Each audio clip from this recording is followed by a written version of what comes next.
I was not surprised when the first question I was asked for this video series was, what do Jews believe happens to them after they die?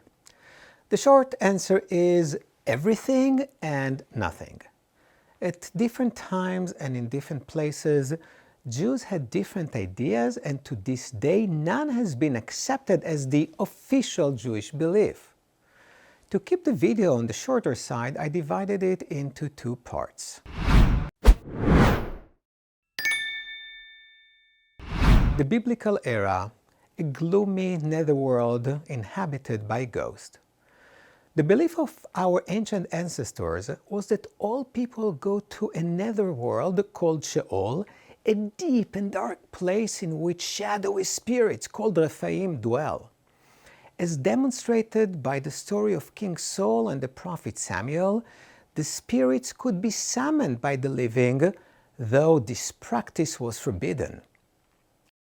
Second Temple Resurrection.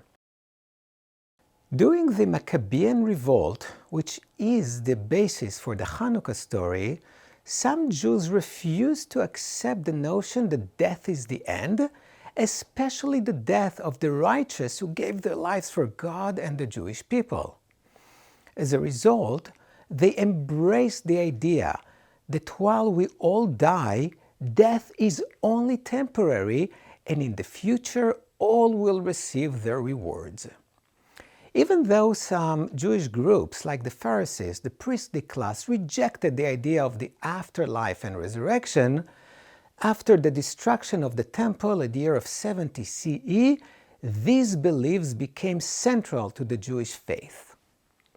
Rabbinic Judaism, heaven and hell.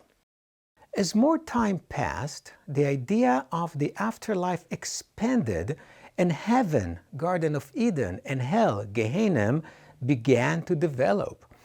The Talmud contains creative details about these places. For example, we read that all but the most wicked are sent to Gehenna, but their time in the flames is temporary.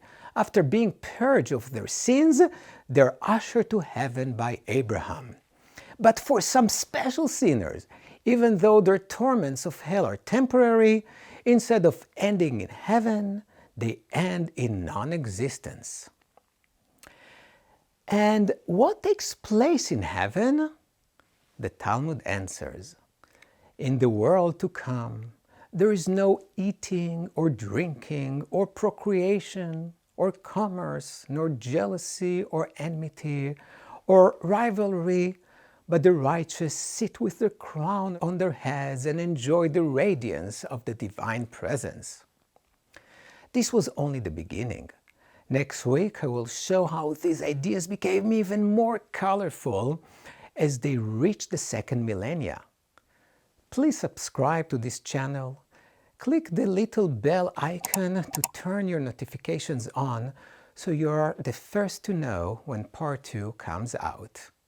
See you next week.